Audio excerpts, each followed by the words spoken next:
Om Guru Vajradhar Sumatimo Nisha Sane Karm Utta Vardanya Shri Bhadra Varsa Manya Sarva Siddhi Hum Om Guru Vajradhara Sumatimo Nisha Sane Karm Utta Vardanya Shri Bhadra Varsa Manya Sarva Siddhi Om Guru Vajradhara Sumatimo Nisha Utta Vardanya Shri Bhadra Varsa Manya Sarva Siddhi Hum Om Guru Vajradhara Sumatimo Nisha Sane Karm Utta Vardanya Shri Bhadra Varsa Manya Sarva Siddhi Om Guru Vajradhara Sumatimo Nisha Sane Utta Vardanya Shri Bhadra Varsa Manya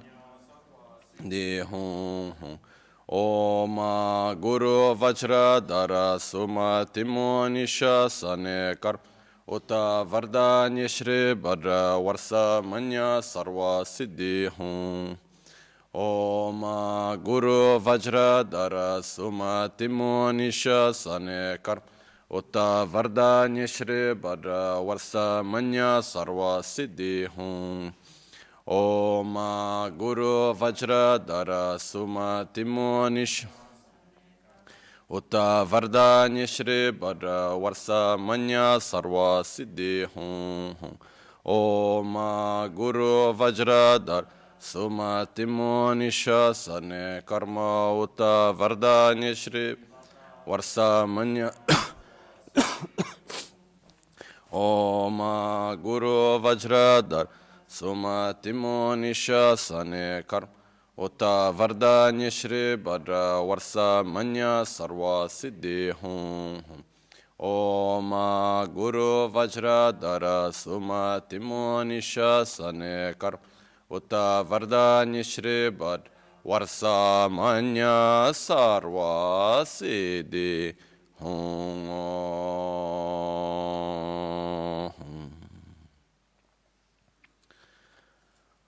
Pakyuke Kodan Dagi Lo Pakyuke Sondan Dagi Nga Pakyuke Tugdan Dagi Tenyerme Chikto Jingi Lo Makyuke Kodan Dagi Lo Makyuke Sondan Dagi Nga Makyuke Tugdan Tenyerme Chikto Jingi Lo Om Muni Muni Maha Muni Shakya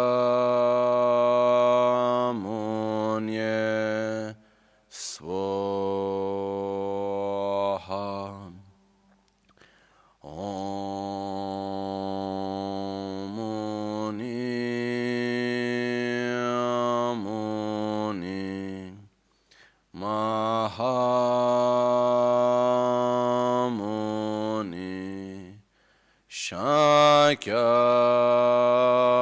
Munye Swaha Om Muni Muni Maha Muni Shakya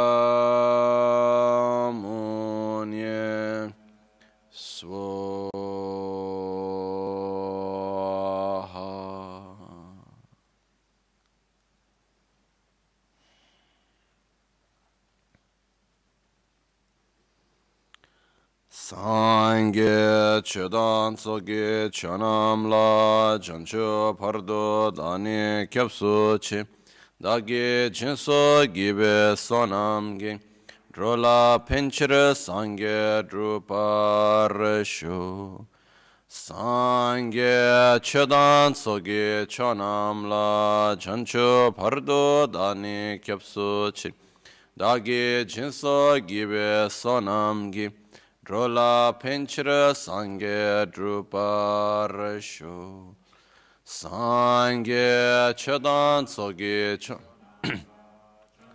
pardo dani kyapsu chi dagi jinso gibe sonam gi drola penchira sangye druparashun.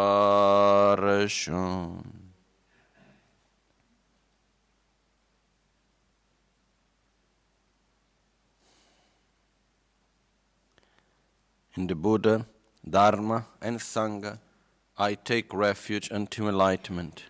Through the practice of generosity and the other perfections, may I attain Buddhahood for the benefit of all sentient beings. So,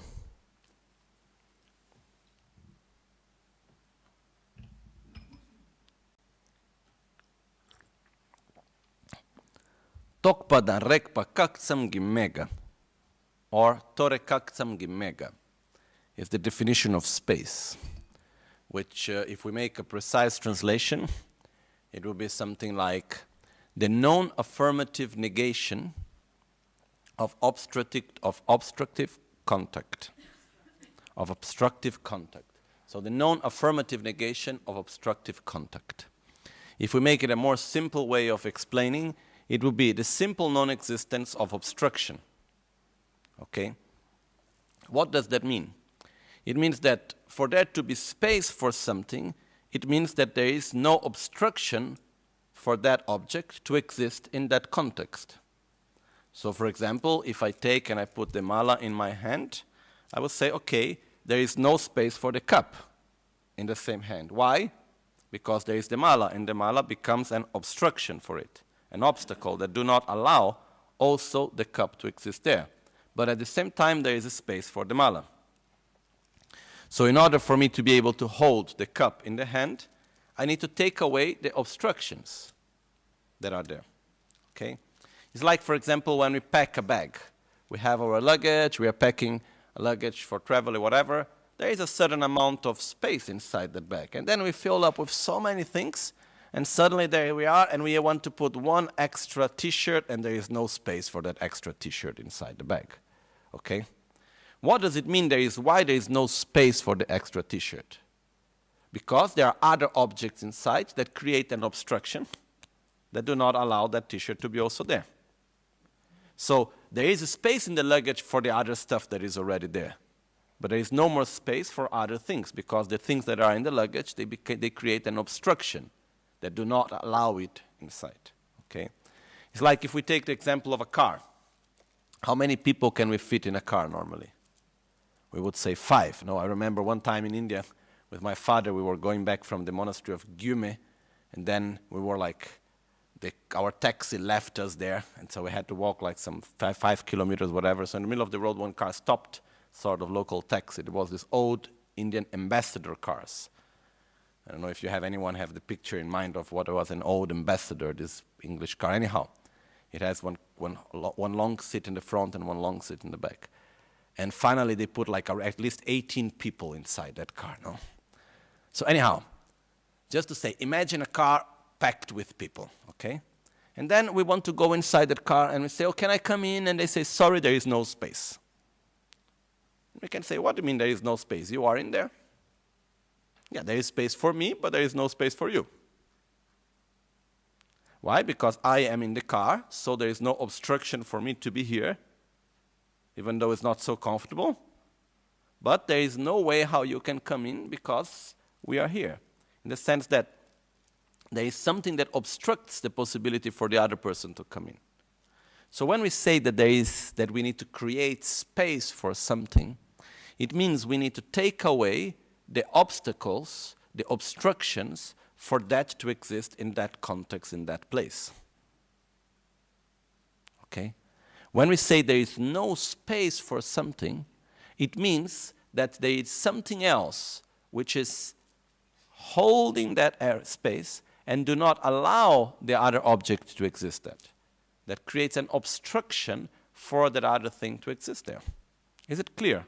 as a concept. Okay? So when we talk about space, we say the simple non-existence of obstructive contact, of obstruction. Okay? The very precise translation would be the non-affirmative negation of obstructive contact, but we don't go into that right now to explain what is a non-affirmative negation and so on. What we need just now to get is what we mean by the basic concept of space. It means no obstruction for something to exist there. Okay? So whenever we say we need to create space, we mean we need to take away any sort of obstruction that may exist for that to be there. Okay? This is basic concept, but it's very important in what we are going to see now. So, okay, I think we got it, right? So from that now, we'll go to the next part. So, as we have seen space, in our mind, in order to create, when we meditate, we enter into this space of a peaceful state of mind, of a state of mind which is free from many hundreds of different thoughts going up and down. This is a state of mind in which the mind is able to rest upon one object of concentration. Okay? Some people say, oh, when meditating you need to empty your mind, or you need to think of nothing. Okay? When we meditate on nothing, nothing becomes something.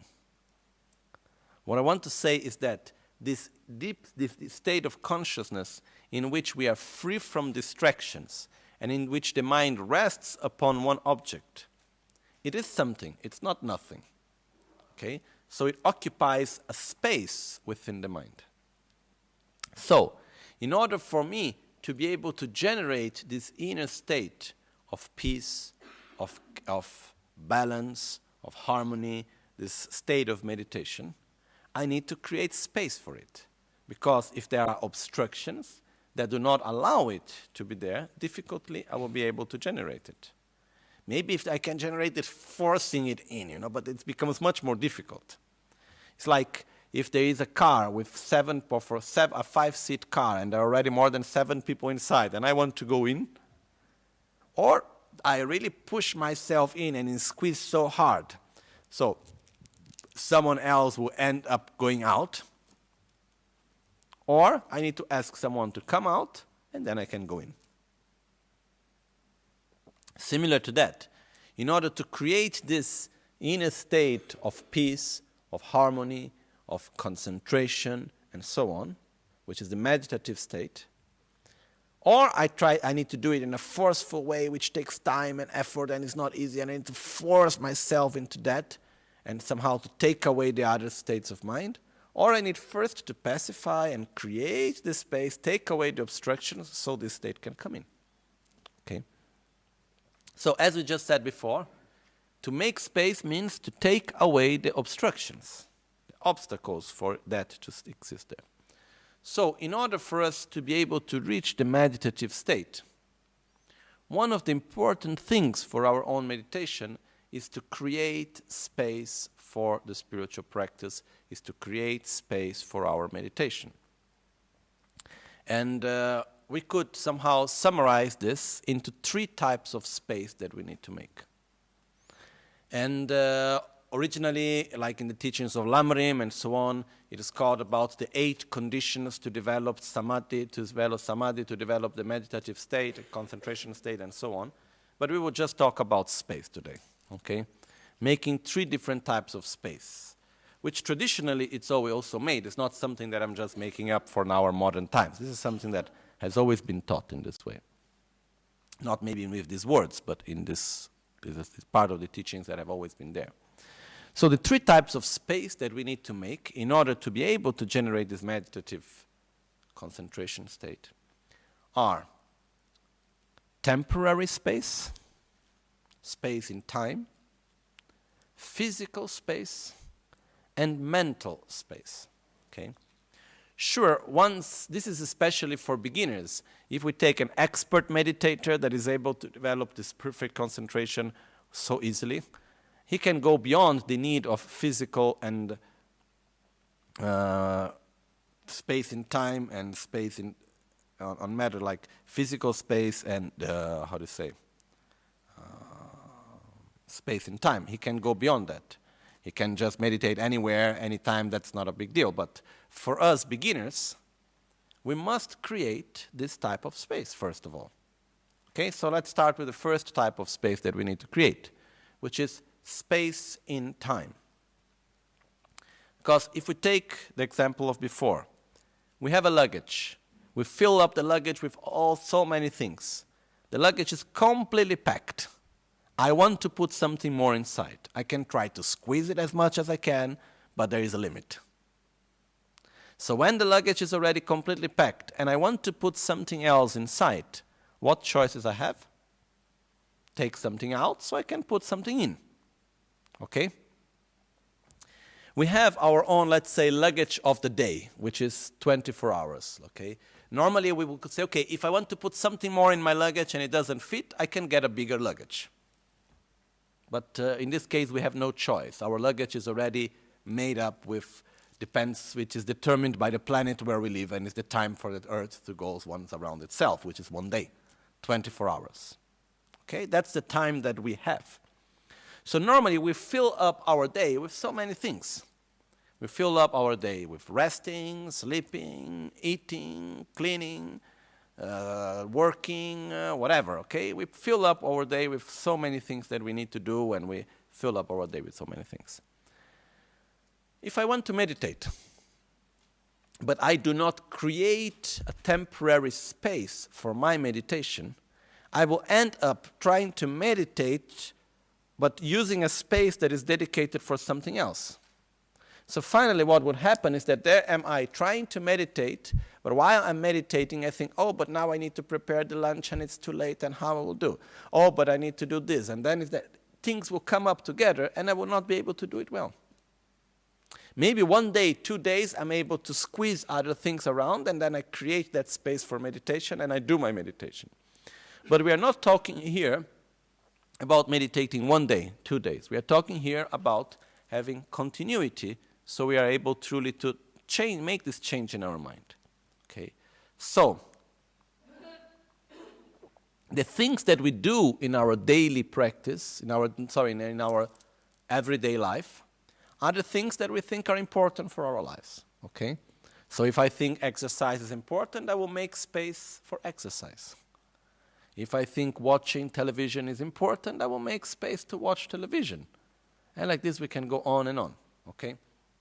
So, in the moment that we want to meditate, in the moment that we think that that's important for us, one of the first things that we really need to do is create temporary space for meditation. Okay, is it once a week, twice a week, every day, hopefully? We need to make the space. It's like, if we look traditionally what happened like in the monasteries and everywhere from Tibet to before in India and nowadays everywhere, it's like normally when a practitioner wants to develop a special practice, or even when we follow the teachings of how to develop samadhi, like shamatha and vipassana and so on, one of the first things that we need to do is make temporary space, go for retreat. What is a retreat? It's making space.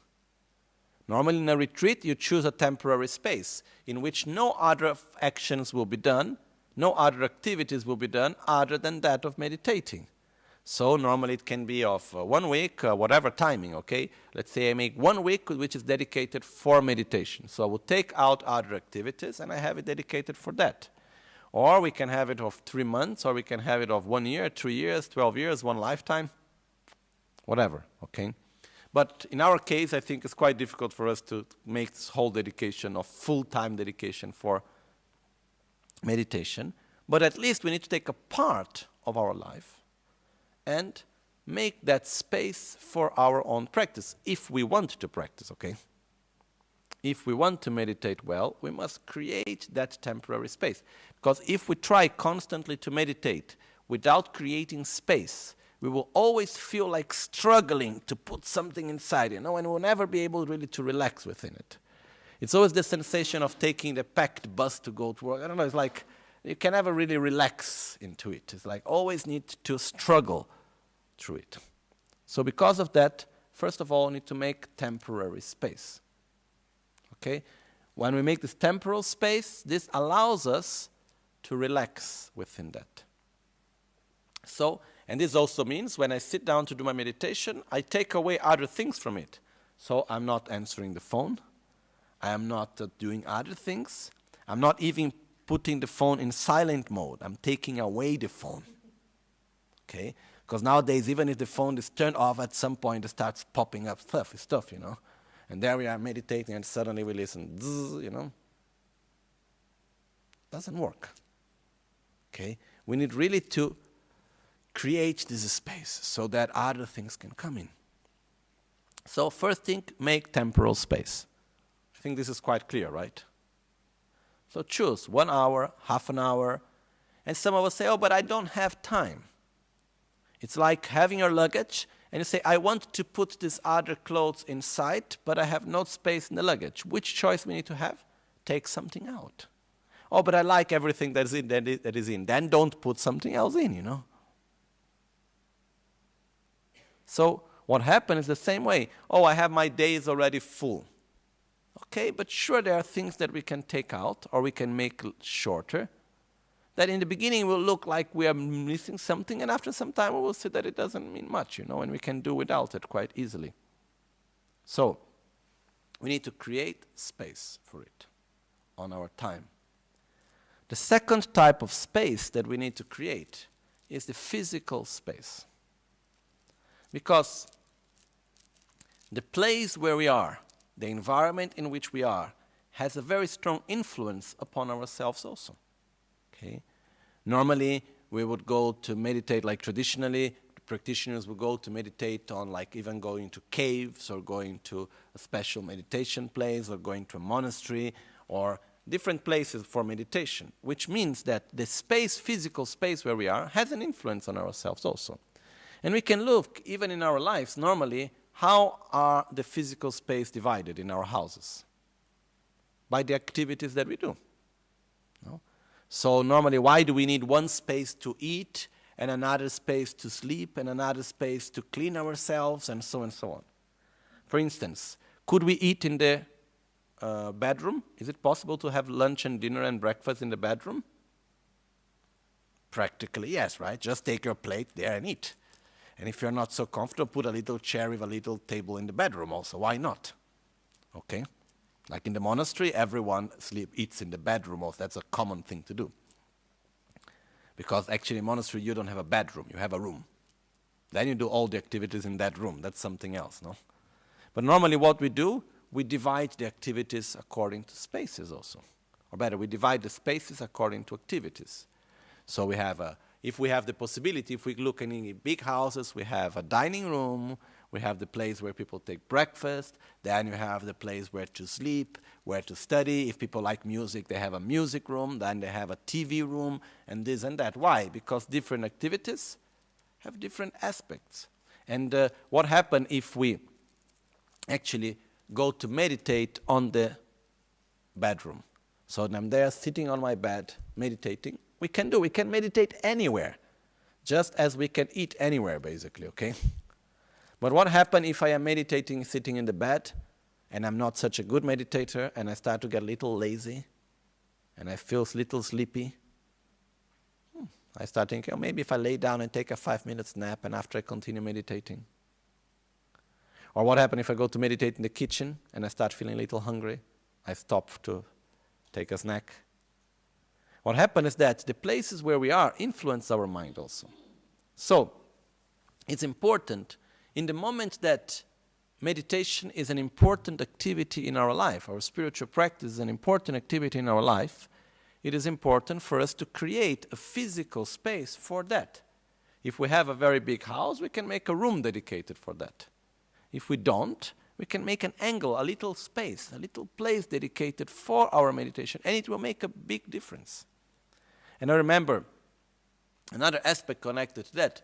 When I go, for example, to Tibet, I have seen so clearly when I cannot stay in the monastery really because there is a very rule, and they are very strong with all the rules, in which only monks that are resident in the monastery can sleep inside the monastery.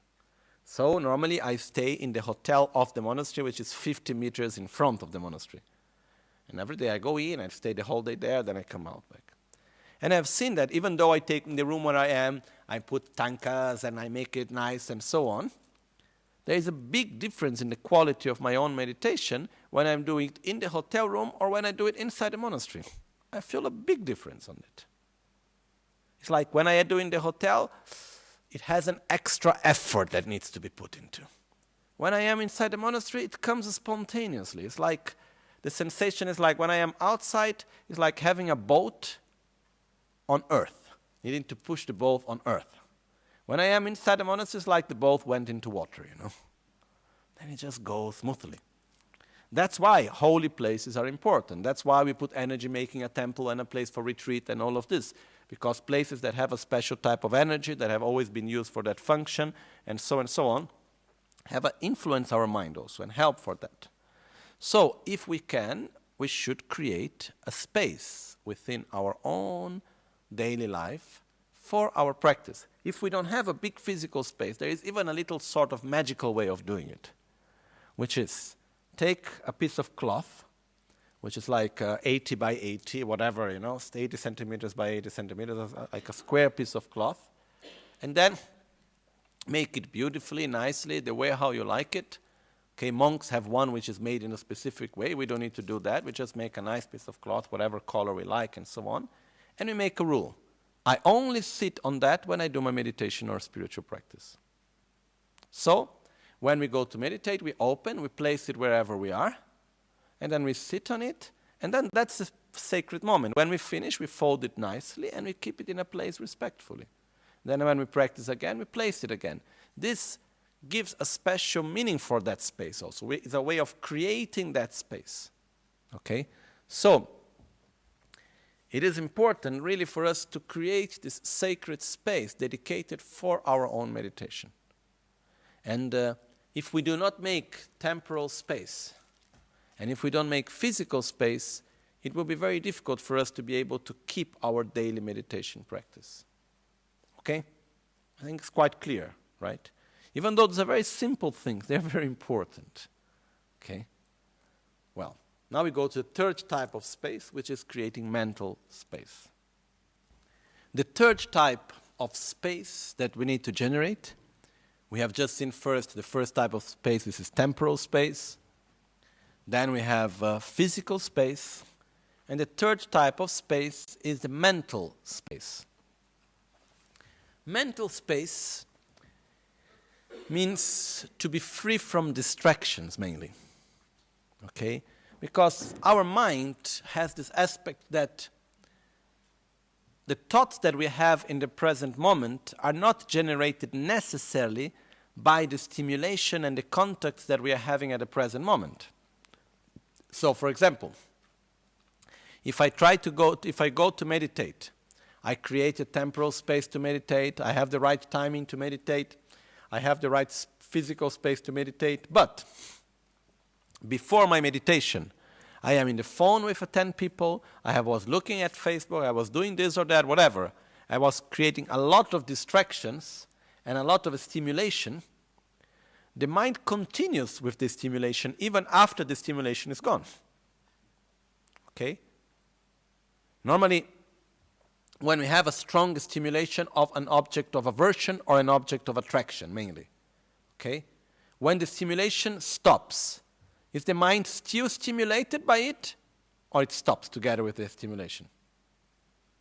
It's like I have a strong object of a desire. When I am in contact with the object of desire, the desire appears. When the object of desire goes away, the desire goes away or not? No. If I have a strong object of aversion, I am there with the object of aversion and negative, then suddenly the object of aversion goes away. The aversion goes away? No. So what happens is that our mind normally takes time before it really comes down, before it creates the space for something else to come in. So very often for many of us, when we go to meditate, actually we are ready to meditate when we are finishing to meditate. When we are by the end of the meditation, that finally the mind is more peaceful, then that's when we are really ready to start meditating normally. Because before that, our mind is just busy with all the distractions that we have. Okay? I remember very clearly when I did one retreat so many years ago. It was in Nepal. I think I was like 16, 17, or 15, between 15 and 17. I don't remember my age exactly. Anyhow. And I did this 45 days retreat. And it was a very beautiful experience. But I felt that I was really ready to do the retreat well after more or less 1 month. Because in the first month, even though during the whole period I was free from objects of distraction, in the first month, 3 weeks, whatever, I still had many thoughts coming from the distractions that I had just before. So after 1 month, it's like if we take water and we put sand inside the water. The more movement we do, the more the water is, you say blurry? Blurry? The more the water is blurry, it's like not clear, because there is sand all over. In order for the water to get clear, what we need to do, we need to stop any movement so that the water sand starts to go down. But when we stop the movement, it takes time for the sand to go down. It's not right away. So if I do a lot of movement and then I stop to meditate, it takes time until the whole sand goes down and the mind is clear, so it has space for the clarity necessary for the meditation, has space for the meditative state. So one of the things important when we give really emphasis to our own meditation, it's in our daily life at least to diminish as much as possible useless information that we have, especially distractions. Okay? I'm not saying here that we need to go into right away the very strict retreat, because traditionally this is also what is done.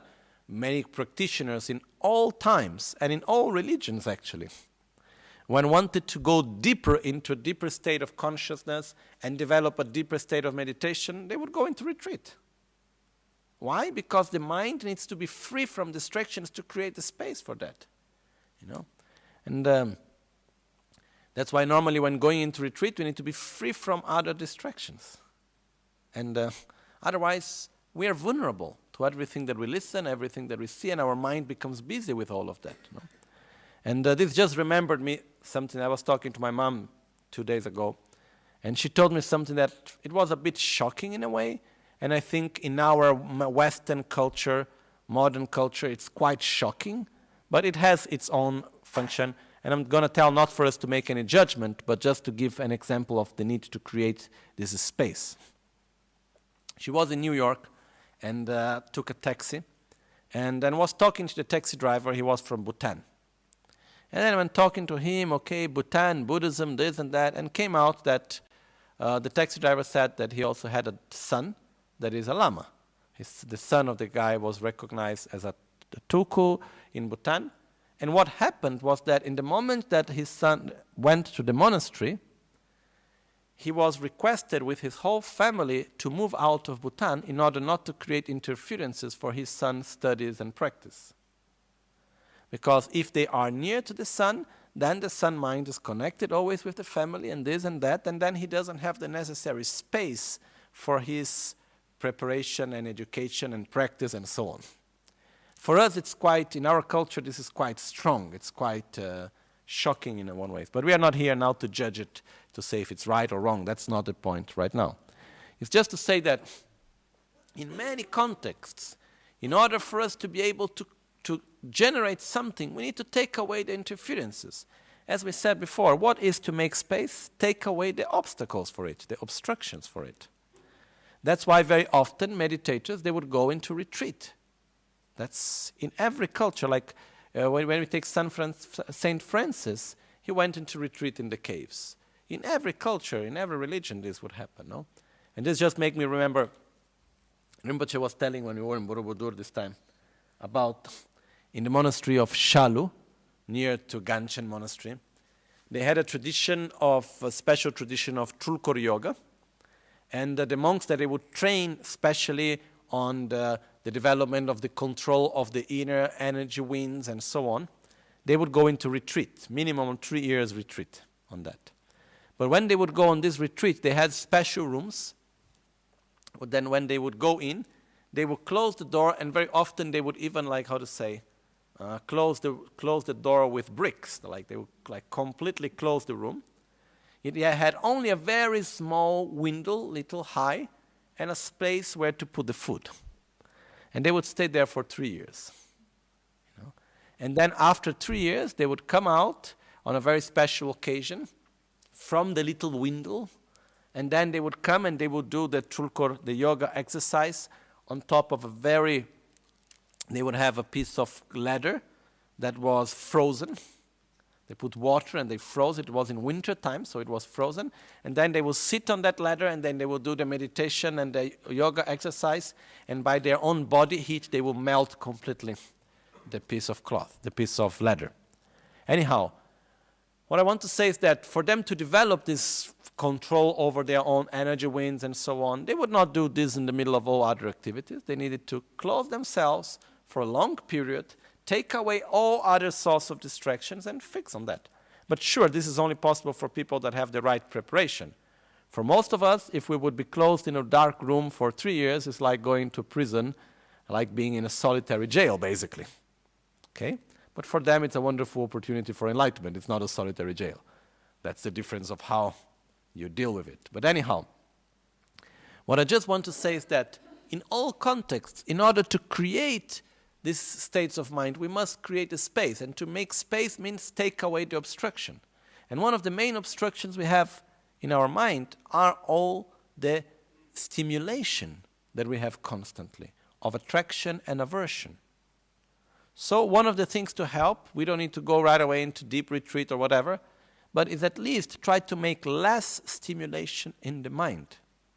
Another thing which is useful also is that when we meditate, depend on the time also, because for example, if we meditate in the afternoon, we have all the stimulation of the morning. If we meditate early in the morning, when we sleep, actually, we wake up with a sort of reset of the mind also, going to sleep.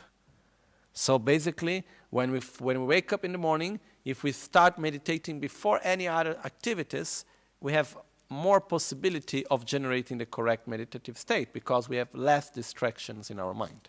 Okay? So, this shows us that meditating well is not a matter of only sitting down and making the physical space for that.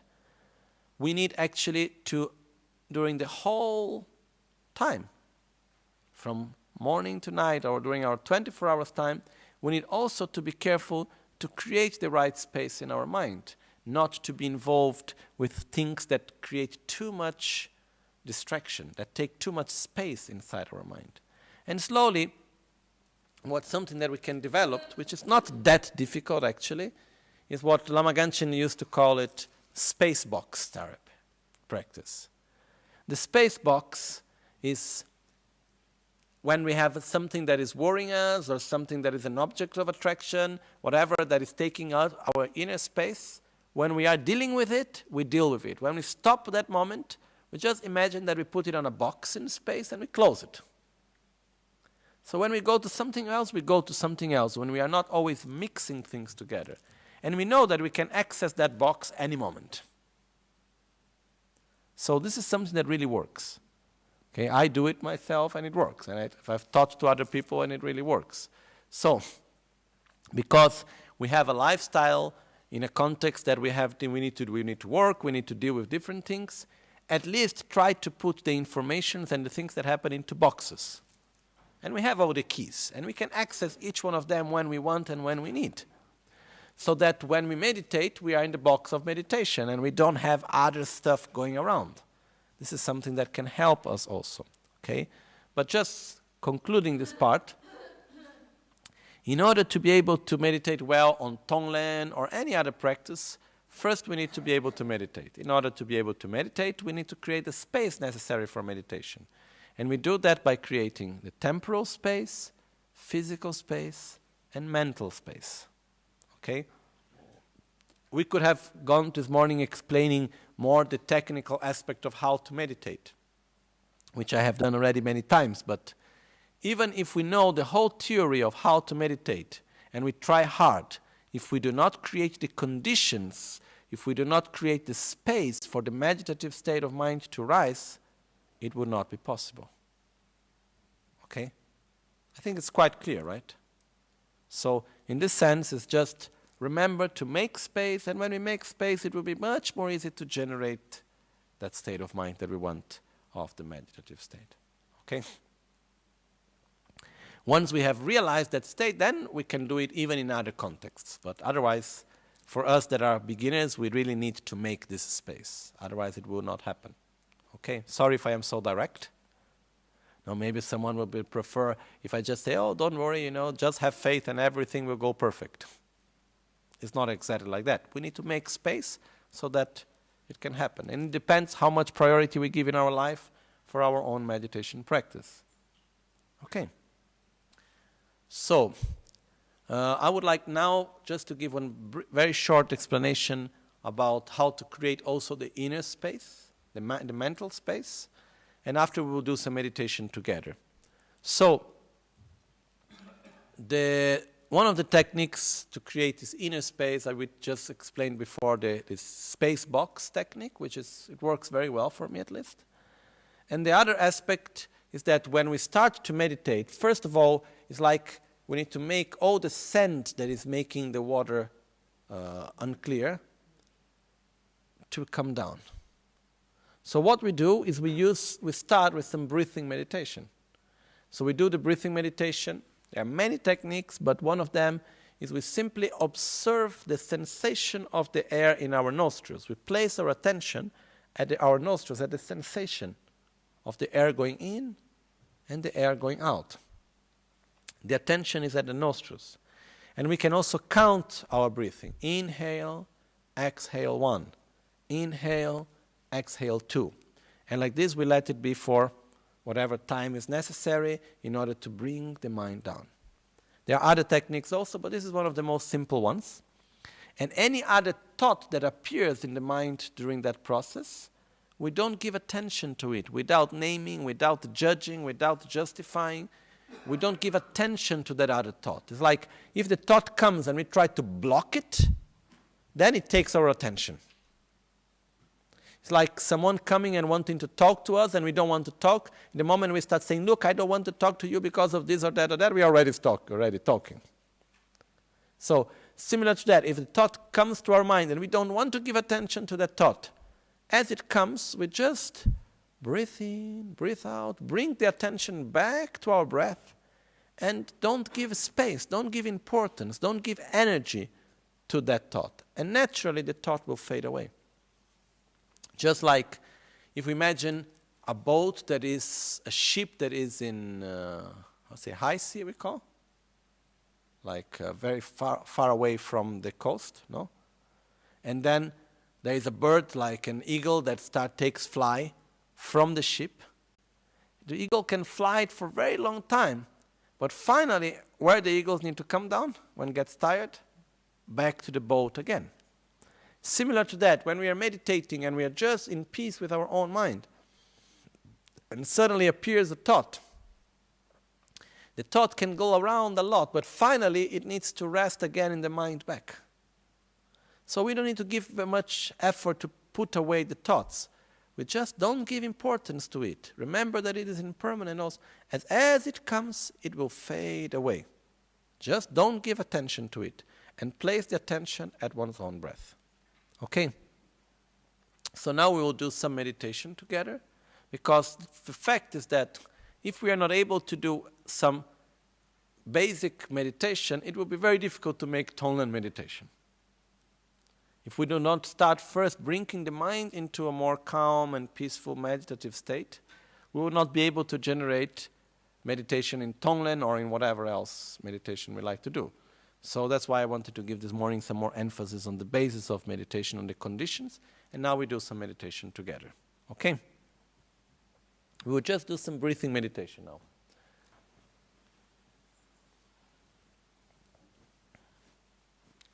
So we sit in a comfortable position. Remember that the posture of meditation is also important. So we sit in a comfortable position with our back straight but not tense. Our shoulders are relaxed.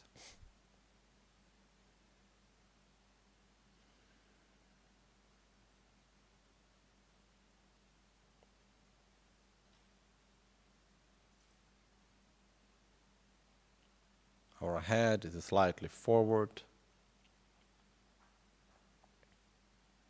Our mouth is relaxed. Our eyes are slightly closed, looking downwards.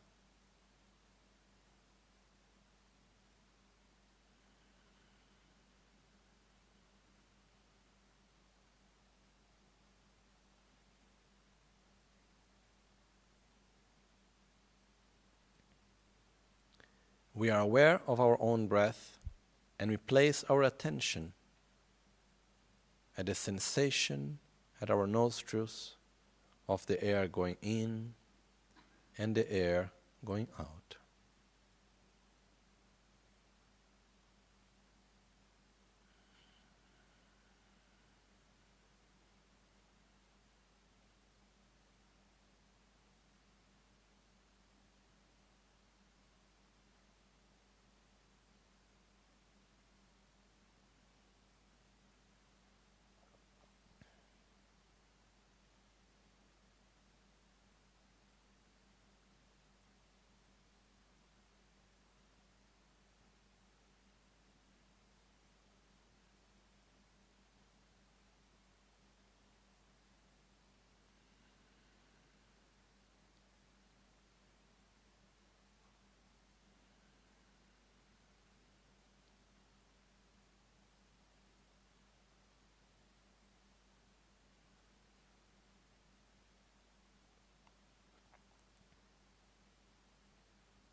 Any other thought that comes to our mind, we do not give importance to it.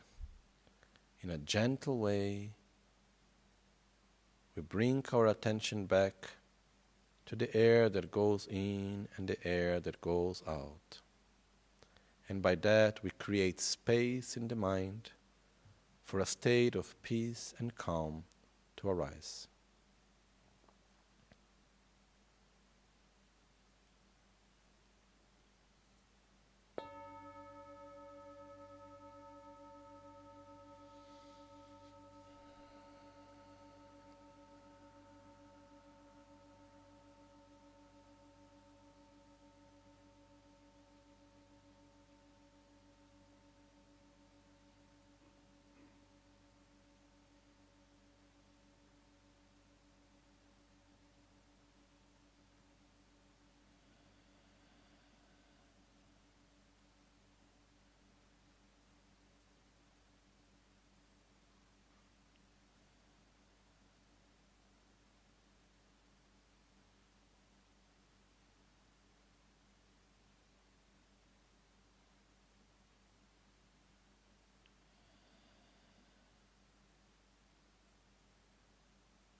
Gradually we let our breath to become deeper, and we rest our mind at the sensation at the nostrils of the air coming in and the air going out.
Having created space in the mind, we'll now do a short meditation on tonglen to generate love to ourselves and love towards others.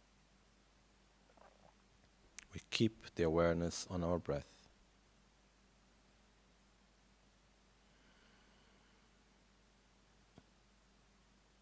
In the space in front of us appears Guru Buddha, seated on a beautiful throne with a lotus flower, a sun and a moon sit.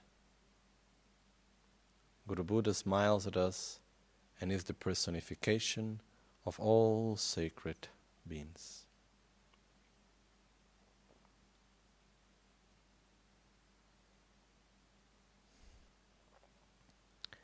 At our own heart appears a dark black mass, big as a fist, at the center of our heart chakra.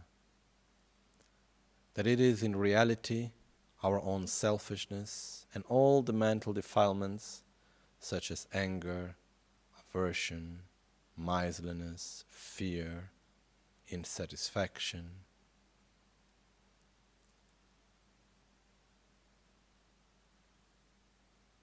It is also our sicknesses, negative karma. All the negativities are combined into this black, dark mess at our heart. We look at ourselves from the past, at all the sufferings we have gone through. We can specify one or another specific moment of our lives, or we can just generally see us combining all the sufferings in one.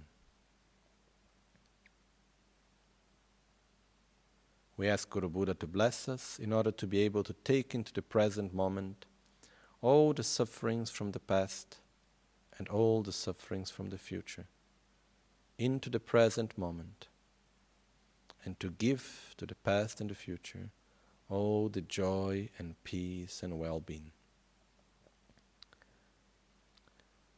As we exhale, we imagine light and nectar that goes to the memory of the past, bringing peace, and to the expectations of the future, bringing peace. As we inhale the negativities in the form of dark smoke, it goes to our heart and weakens our negativities, weakens the black mass of the heart. Facciamo richiesta a Guru Buddha. We make request to Guru Buddha.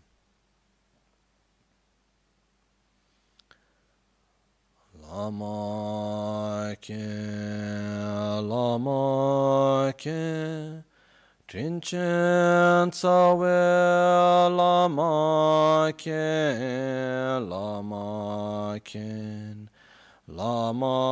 ken, Kyabne Kundu Lama ken. Lama ke, Trinchen Tsawe Lama ken,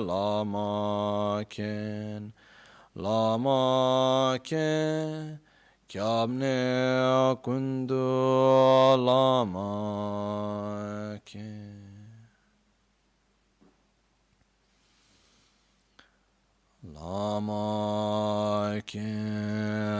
Lama ken, Trinchen Tsawe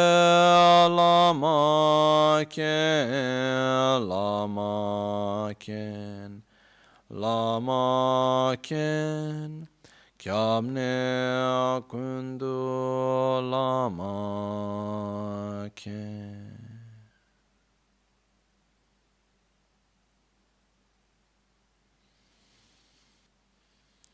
With the blessings of Guru Buddha, we have the strength to transform the negativities of the past and the future. As we inhale the negativities, it eliminates the black mass of our heart. And as we exhale the light and nectar, it gives peace and joy, pacifying the past and the future.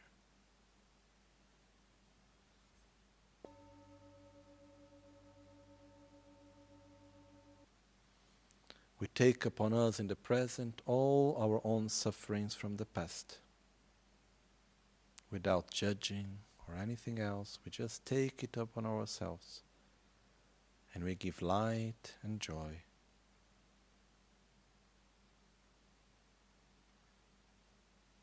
As we inhale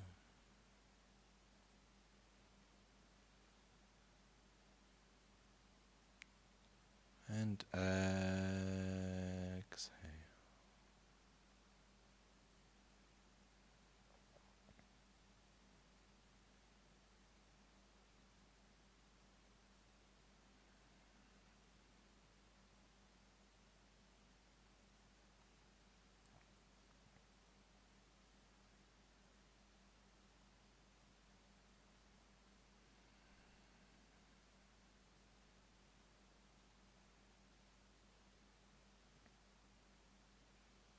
We take upon ourselves in the present all the sufferings regarding the future. And we send to ourselves of the future light and nectar, bringing peace and joy. As we inhale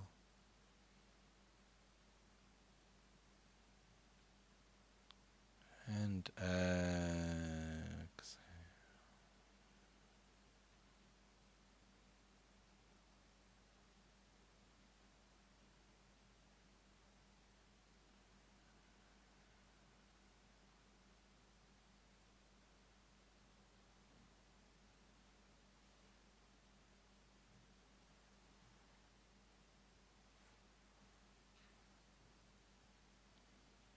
find ourselves in a state of peace with ourselves regarding our own past and our own future.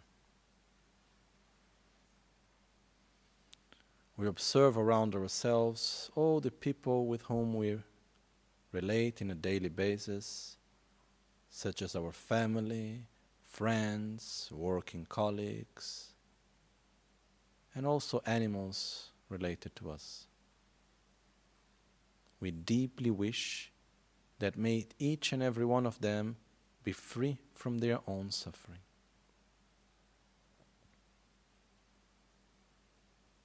We wish each one of them to be in a state of peace and joy. And we commit ourselves to do whatever is necessary to help each one of them to reach such a state of peace. We ask the blessings of Guru Buddha to have the strength and the ability to take upon ourselves at this very right moment the suffering of each and every sentient being, starting from our family and friends and expanding through each and every sentient being. May we take upon ourselves in this very right moment their suffering, and may we give to them our happiness and peace. We ask Guru Buddha his blessings.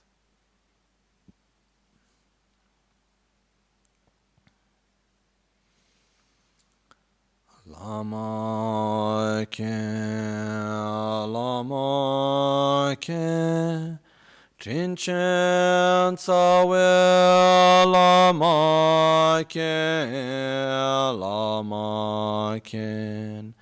Lama ke, Kyamne Kundu Lama ke.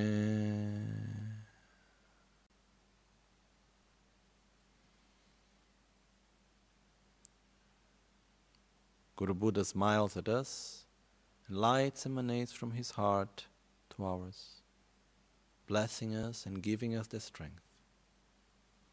Guru Buddha accetta la nostra richiesta di benedizioni, raggi di luce si emanano dal suo cuore, assorbendosi al nostro cuore, portandoci le sue benedizioni, dandoci la forza e la capacità di prendere su di noi e trasformare la sofferenza di ogni essere. Lama ke, Trinchen Tsawe Lama ke,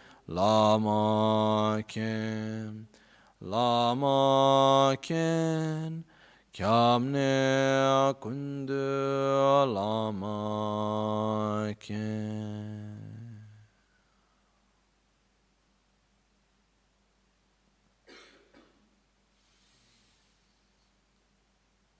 Lama ke, Trinchen Tsawe Lama ke, Kyamne Kundu Lama ke.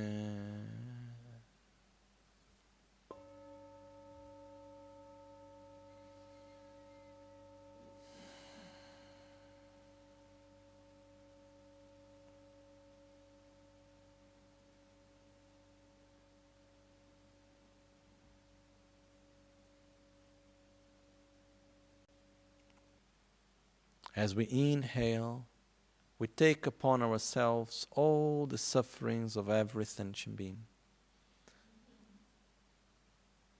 all their sicknesses, suffering, all their mental defilements and negative karma. It all comes to us in the form of dark black smoke that enters through our nostrils and is absorbed into our heart at the black mass of our heart. As it enters the black mass of the heart, it weakens it, that becomes weaker and smaller. As we exhale, we emanate light and nectar, bringing peace, joy, to each and every sentient being.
We focus our attention into one person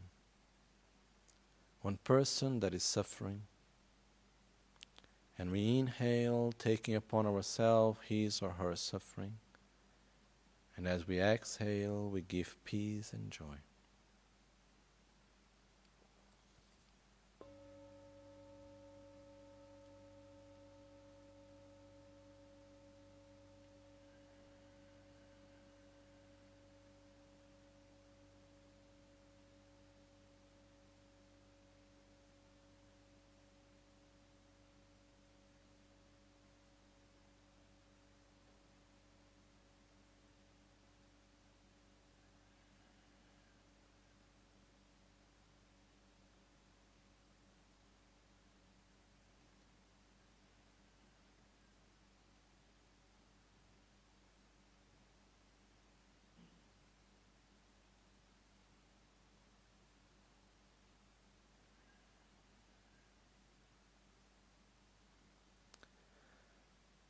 As the person becomes free from suffering and reaches a state of peace, we continue to take upon ourselves the suffering of others, and we expand it to each and every sentient being,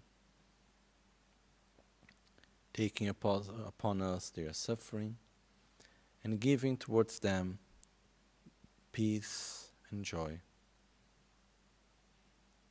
At the same time, the black mass of our own selfishness becomes weaker and weaker.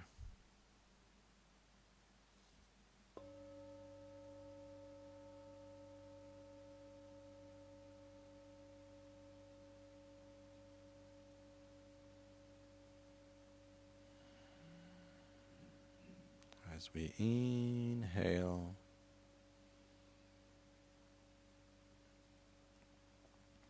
and exhale.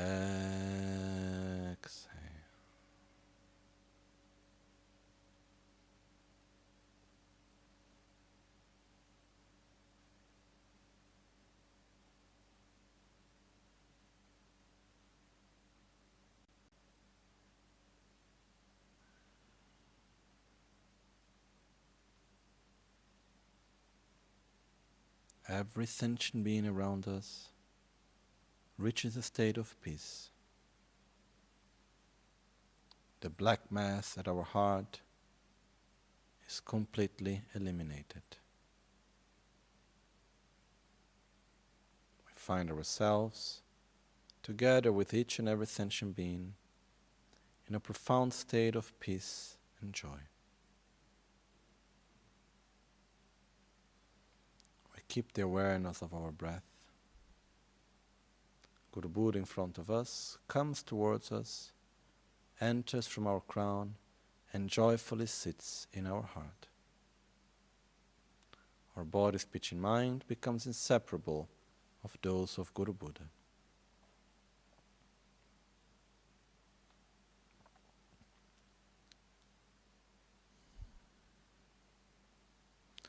We dedicate our merits here generated so that may each and every sentient being reach a state of peace, of love, of wisdom.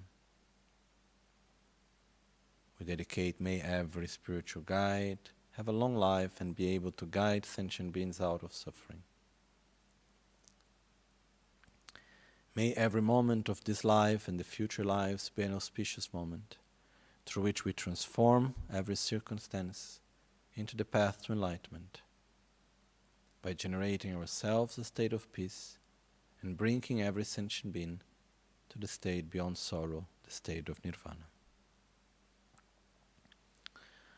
Janchu semchu rinpoche ma ke panam ke gyurchi ke pa nyampar me payang kongne konto pelwar shon jetsun la me kutse rapten chim namkar chinle chochur gepadang Losan tempe drume sasumgi drove munsel tatu ne gyurchi nimo dele tsendele nime kuyan delekshin nyensen taktu delekpe koncho sumke jingelo Concho sumke ngodrubo tsol,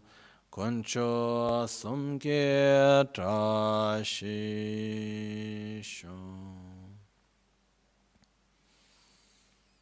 At dawn or dusk, at night or midday, may the three jewels grant us their blessings. May they help us to achieve all realizations and sprinkle the path of our lives with various signs of auspiciousness.